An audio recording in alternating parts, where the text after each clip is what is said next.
It's Waxing Lyrical, baby. Hello, Waxers, and welcome to Waxing Lyrical with Mains and Dutch. It's Super Bowl week. I'm your host, Mains, and my colleague, so popular that he doesn't get invited to inclusion events. It's Mr. Neil Dutton. How are we, Neil? This is why we lift all them weights. It is why we lift all them weights. I assume you're talking about Super Bowl and not why you've been uninvited to an inclusion event. Well, yeah, I don't want to talk about that because this is actually the second time this has happened. So it's either going against the message of inclusion or it's a personal attack. And at the moment, I'm inclined to think it's the latter. Yeah, it sounds like the latter. Don't take it personally, Dutton. For those who think Dutton's voice sounds any better, it's because he's been gargling Glenfiddich for the past 2 hours. Also, be prepared after 15 minutes for him to start slurring his words and eventually fall asleep. But I will tell you all how much I love you. Yeah, obviously just before he falls asleep. Hopefully no swear words. Before we start, I've got a carefully prepared statement. As today on Twitter, while I was driving home, my character was called into question. Andrew Siciliano may have posted a message regarding Tom Brady, who I think he said he punched the wall, threw tantrums, and broke a golf club. Mm-hmm. It was then brought to people's attention, and I may allegedly have thrown a tennis racket at my mother. I'd like to read my statement now. For those unaware, at 12 years of age, I was once in a semi-final of a gold tennis tournament. At some point during that game, a call was given in when it was clearly out. Frustrations got the better of me, and I threw a tennis racket at a fence. It's been alleged since that moment that it was aimed at my mother, who was behind the fence. I find that incredulous, as there's no way I was going to be able to be powerful enough to throw it through a fence. I have no questions at this time, and I don't want to speak of it further. Yeah, £10 of hogwash in a £5 bag. Let's move on. It's Super Bowl week, so we're not in Atlanta. Although it seems like everyone else is. It seems to be getting a similar level of snow across the UK. Although I'm not sure the UK is as bad as Atlanta at dealing with it. We're about to find out. What we are going to do is look at the facts, look at the fun, and then give our predictions. So first of all, we'll look in the game, bit of detail. Then we'll talk about those silly prop bets that everyone loves. Then we'll give our pick on the game and also our MVP for said occasion. So let's start, Neil. It's straightforward. I guess from your point of view, what do you expect each team will look to do to win the game? Well, if you actually think about it, from a matchup point of view, this is absolutely fascinating. We've got McVay against Belichick. We've got McDaniels against Wade Phillips. So just schematically, from a game plan point of view, it's absolutely fascinating what wrinkles we're going to throw in, or what plans people have got. Because as we know, the Patriots are ridiculously game plan dependent. Just because something worked against someone else doesn't mean they'll do it again. Whereas the Rams are pretty much, especially on defense, the Rams are just, this is what we're going to do, and we'll do it very well. So you have to stop it. I think there's a few things that have jumped out to me that could have significant bearing on the game. For me, we've seen in the playoffs that the Patriots want to run the ball, they want to control the clock. Now that means they want to feed Sony Michel. Michel has been very, very busy this off-season. 24 carries and 29 carries, I believe. Yeah. So they're going to want to they're going to want to give it to him and keep, basically the old CJ Spiller line. They want to give it to him until he pukes. The Rams gave up 5.1 yards per carry during the regular season, but have tightened up a lot in the postseason because essentially they've just been stacking the box to stop the run. So if we've got this, they're going to stack the box. The Patriots are going to say, okay, we'll just keep feeding at Michel. Sony Michel faced a stacked box, so that's 8 men or more in the box, on 21.5% of his carries this season, and averaged 3 yards a carry doing it. So that's it. That's one of those matchups that obviously if it then comes down to if they're feeding him to go off play action, Tom Brady's play action completion percentage this season was 71.7%. That's actually up from 66% in 2017. The only problem is he's thrown a couple of interceptions on play action passes this postseason. So if he's going to be the key in the ground game, Sony Michel, we can expect to see if they're going to be play action, maybe we'll see a bit of James White, who I think is okay in Super Bowls. He generally tends to come and play. The flip side, obviously we know that Todd Gurley has said, Sean McVay came out today and said he's going to be, he needs to do a better job of getting Todd Gurley involved. This now means then that Danny Shelton's availability for the Patriots is very, very important, because the Patriots allowed 4.4 yards per attempt this season, but in games where Shelton did not play, they allowed 7.8.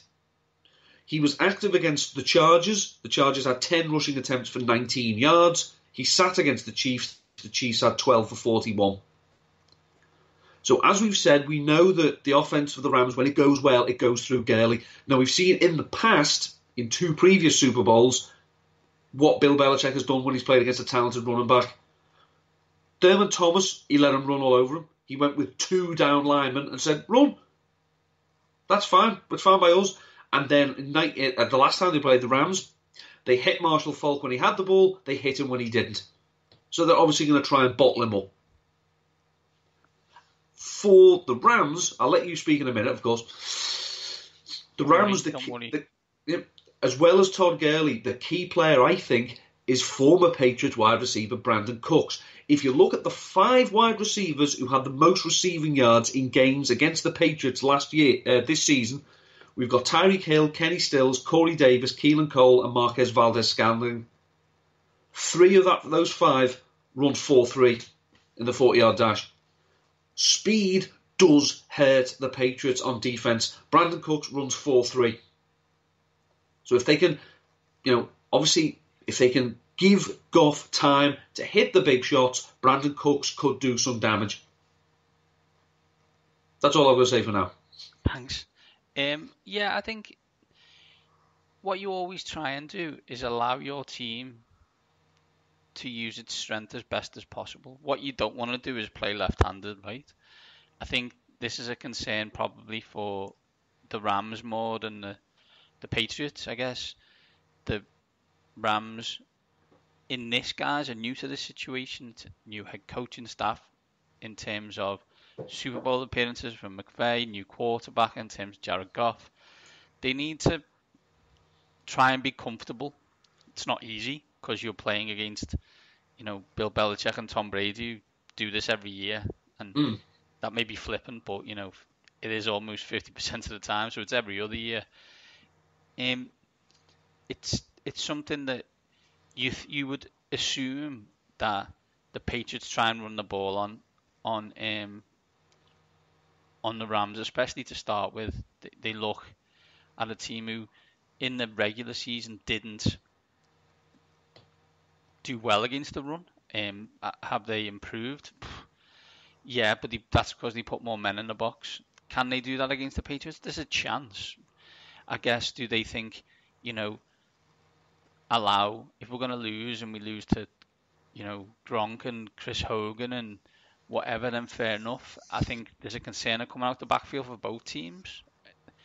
I guess I don't see Todd Gurley running all over the Patriots. Can they get him in space? Possible. Although, again, it's open to interpretation. I think you're right in terms of the matchups are excellent. McVay against Belichick or Flores, or whoever you want to say. Wade Phillips against McDaniels is excellent. It's a youth versus experience matchup, and it depends whether whoever wins, that'll be the reason, right? Oh, the Patriots won because they the more experienced team and they've been here before, and if they win, it's that youthful exuberance and the way they could change things up. It's interesting. I guess we'll come on to it later, but it's tough to pick against the better quarterback in these Super Bowl matchups. It's not often, or it doesn't seem often, that the worst quarterback wins. Okay, people could say, last year that is the case, and I guess it is, but you look at previous times, and Brady beat Ryan. Manning, in terms of talent, wins over Newton. Tom Brady beats Russell Wilson. Wilson does beat Manning. It's I look and think, do they get the second half Jared Goff against the Saints? Do they get someone who's comfortable in what he's doing, in the scheme and how it's working? I don't know. It's not something that I'm convinced about. Bill Belichick has spent careers in confusing first and second year quarterbacks, regardless of how talented the offensive scheme is or not. I think it's going to be something that's going to be tremendously difficult for them. So we'll see how it goes. One thing that we do know, certainly a man who has, for deeds in the last game and also for opening his gob on opening night, is Nickel Roby-Coleman. The Patriots know, and the Rams know, and the world knows the refs are going to be watching Nickel Roby-Coleman. So, who have the Patriots, when they have had to pass the ball this postseason, who have they targeted? Edelman. He's had 23 targets, 16 receptions, 245 yards. He averages, in the regular season, he spends about half his time in the slot. That's where Nickel Roby-Coleman goes. Now, Nickel Roby-Coleman, I keep saying his full name because it just rolls beautifully off the tongue. He only allows a 55% catch completion. He gave up during the regular season, it says, he gave up 2.4 receptions for 24.6 yards per game. So he's not a liability. But here he needs to make one mistake. And I don't mean let someone get behind him. I mean get a little bit too physical. And the refs are going to call him. Oh yeah, absolutely. I think that's a good one, doesn't it? In that you should never underestimate that kind of situation. What you should do at that point, if you're Roby-Coleman, is become anonymous, not say stupid things in the media to give even more attention to yourself. I understand the 15 minutes of fame concept. That's fine by me, but maybe you do that after the Super Bowl. But there you go. I just, it's one of them. The Patriots have been here before, and it's not like, a couple of lads have been here before. It's like the whole roster have been here multiple times, and this is something that shouldn't be underestimated.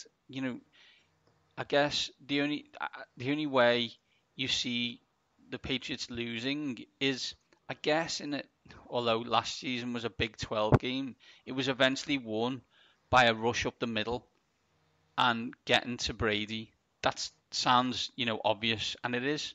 But what I mean is, they lost to the Giants not because of Eli Manning or some helmet catch, but the front four got consistent pressure on Tom Brady. Aaron Donald and Ndamukong Suh need to have, MVP-worthy games to make this a close game, because if Brady starts like he did in the last two playoff games, then you may as well just say goodnight. I look and think, he put up on Instagram, didn't he, his shirt from the AFC Championship game, and it looked cleaner than one of my shirts that's been in the wash and ironed. That's an issue. And I think the other thing as well is, I think I said this about Andy Reid, I think Sean McVay can't leave anything in the playbook. All of those magic plays and interesting things that he's been running since he was in Washington need to come out. You can't be having negative plays, and you can't be, and I think you've got the stats, Neil, but you can't be kicking 19-yard field goals. No. Article on the Ringer regarding Sean McVay's, I say, reluctance to go for it on 4th and short. Now, the study looked at 4th and 2 yards or less, and it was in the first 3 quarters of games this season, and it didn't exclude 4th and 2s between the opponent's 30 and 40, because that was what they called no man's land. So in that time, the Rams had 27 instances. They passed the ball twice, they rushed it 3 times, they punted it 13 times, and they attempted 9 field goals. So essentially they went for it on 18.5% of the time. That was the 31st 31st in the NFL. They had 4 first downs. If we compare it to the winning head coach of the last Super Bowl, the Eagles had 37 such plays this year. They had 3 passes, 18 rushes, attempted 3 field goals. They went for it on 56.8% of the time and got 17 first downs. Leave the Jay Gruden shit somewhere else. Yeah, you gotta get a heavy shower and wash that Washington stink right off yourself, because that ain't gonna help you.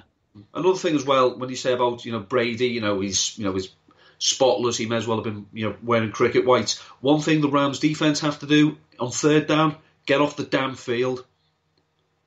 The Chiefs allowed the Patriots to complete third down at will. Get off the damn field and let your offense on to do something.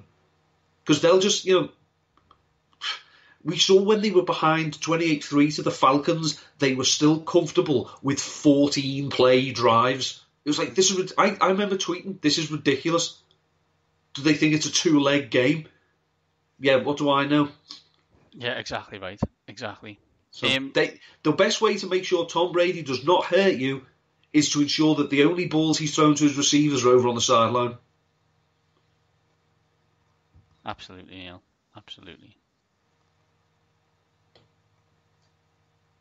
So, I guess we'll get on to our picks momentarily, but let's go for some fun, Dutton.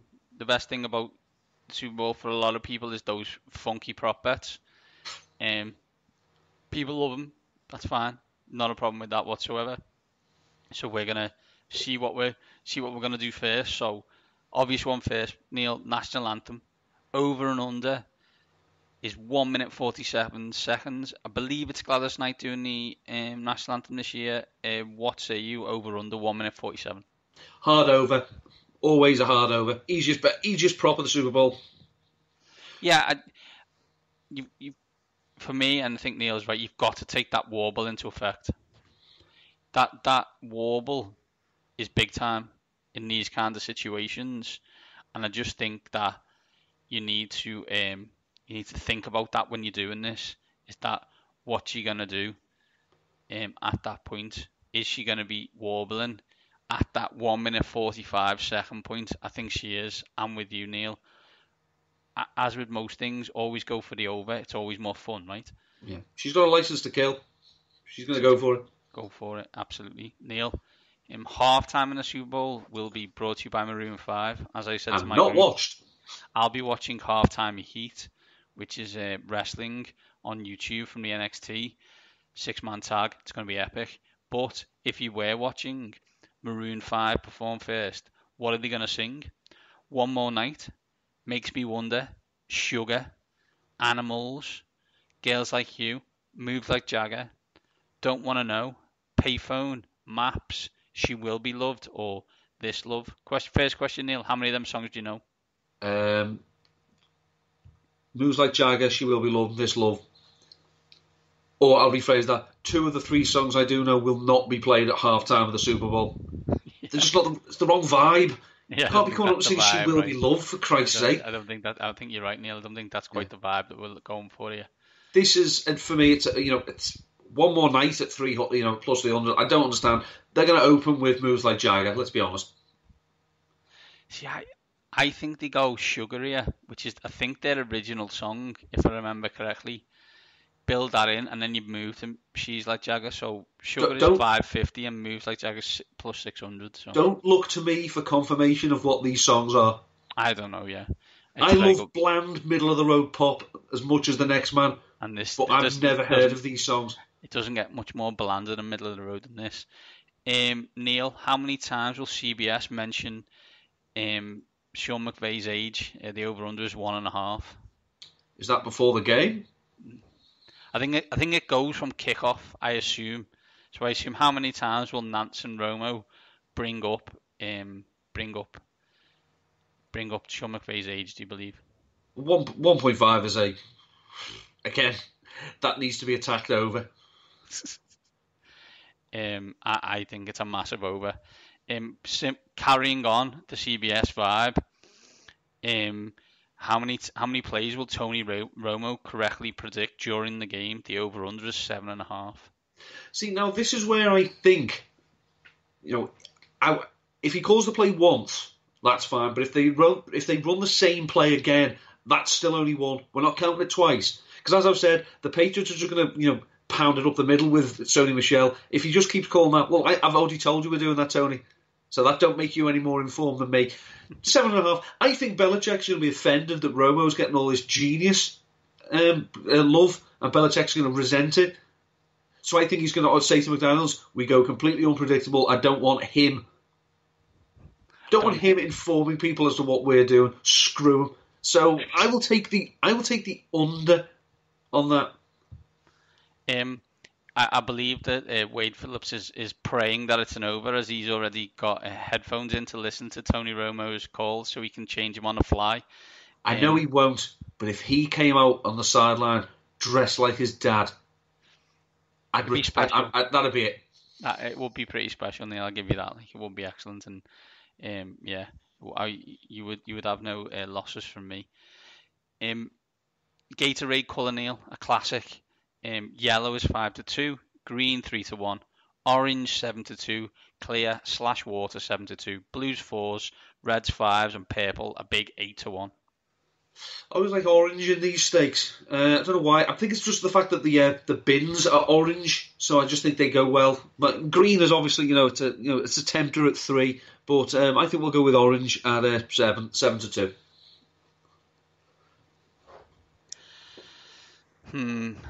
I think you just go clear water here 7-2.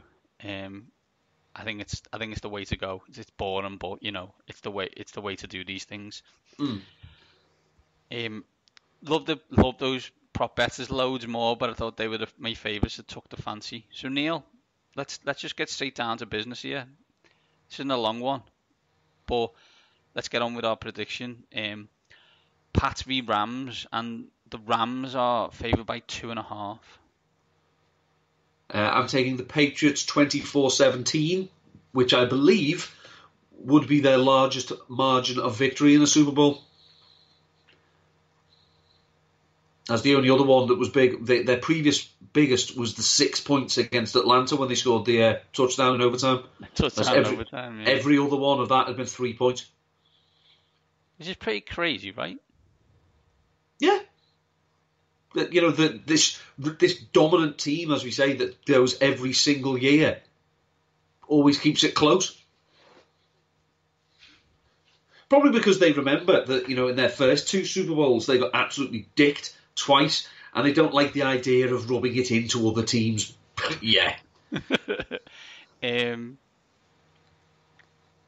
I've got the Pats 28-21, so I guess similar kind of idea. I know that it's easy to joke and say, everyone wants the Rams to win, and there's probably a reason for that. But I think on these kind of days, I always lean experience. I don't think that's a difficult position to be in. No, I lean if the goat is playing, I'll go with the goat. Exactly. There's that, and that's experience as well, right? If you've got the best head coach and the best quarterback, like there's a propensity that you should win. We say that, and I don't mean this in a derogatory way. They have lost this game 3 times. It's not like they can't lose this game. However, I'm pretty sure that the Rams aren't from the NFC East, so maybe they'll be okay. That'll be it. If the Rams win, then Aaron Donald's probably going to have to have been MVP. Basically Von Miller-esque. Yeah, I think so. But I don't really see that happening. I see scheme and talent, regardless of what people say. If you've got the best head coach and the best quarterback and enough talent around you to make the most of that, then you should be in a decent position. Do you have based on you thinking the Patriots are going to win, Neil? Do you have a MVP pick? Well, as we know, if the Patriots are in a Super Bowl and they win it, then Tom Brady becomes automatically, the favourite for it. However, as I've said, I think they're going to put this on Sony Michel and let Brady almost facilitate the victory. then I think it'll be Sony Michel. If, of course, they shut him down and Brady has to pass the ball, Brady's record, Brady's average in Super Bowls, he averages about 44 pass attempts in wins and losses. If he has to throw up around that, that would mean I would think that the running game with Michel is probably broken down, in which case then I'll give it to Brady. But if they can stay on script, and Michel gets his 20-odd carries, 100-odd yards, a couple of touchdowns, then I think he's my MVP.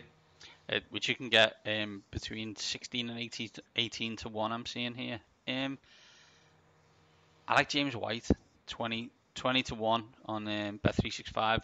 Unbelievably 40 to 1 on Sky Bet at the moment, and 33 to 1 at William Hill. He's never done anything in the Super Bowl, so. But at the moment the offense goes through him, and I understand why. And if we believe that they're going to try and get to Brady, that dump off is a great option. If they don't establish the run early, White will be in a lot more than Michel will.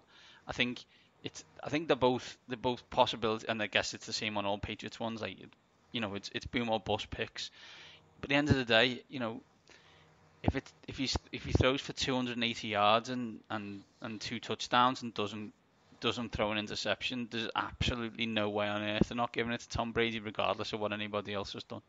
As we've always talked about, Brady, breaking news, doesn't like pressure up the middle. So obviously the interior for the Rams. Everybody else does. I loved it. It's this great narrative. He doesn't like it up the middle. Yeah, I know. No one does. It's the short and wide delivery. The batsman, he loves it there. But who doesn't? Seriously. This stat that Doug Farrar tweeted out before. Joe Tooney and Shaq Mason, the Patriots starting guards, played a combined 2,429 total snaps this season and allowed 1 sack. In his words, I get that they have a quick passing game, but damn. Yeah, but damn indeed. Probably supposed to be damn, but Yeah. Yeah, I think, it would be easy for everyone to think, well, let's pick against Tom Brady in this situation. I'm not going to do that. I've done it before and looked stupid. That's boring. So I don't think I'm going to do that. I'm going to pick Tom Brady and Bill Belichick. I tell you, if the Rams do win, and congrats to them. I cannot wait for this. The 4 losses in Super Bowl narrative and how it affects people's perception of Belichick and Brady. that can take a long walk off a short cliff for me. Yeah, take that take, wrap it up in good intentions, and throw it in the sea. Throw it as far away as possible from me, because I want no part of it.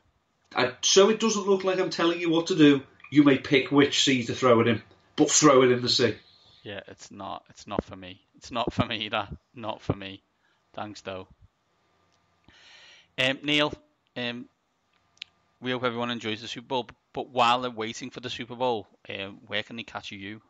Catch me on the Twitter machine at ndutton13. Just the one article out so far this week. It was my look back on the rookie season of Broncos running back Philip Lindsay and why it may not be all plain sailing for him in 2019, but that's what we call a tease.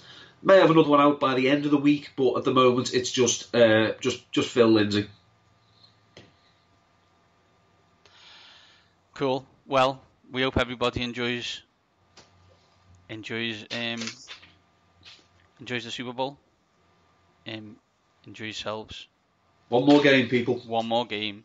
So, as Neil said before, this is why we lift all them weights. Short show. We'll be back next week to review the Super Bowl and give you our look forward into the next season. But until then, these top guys are out.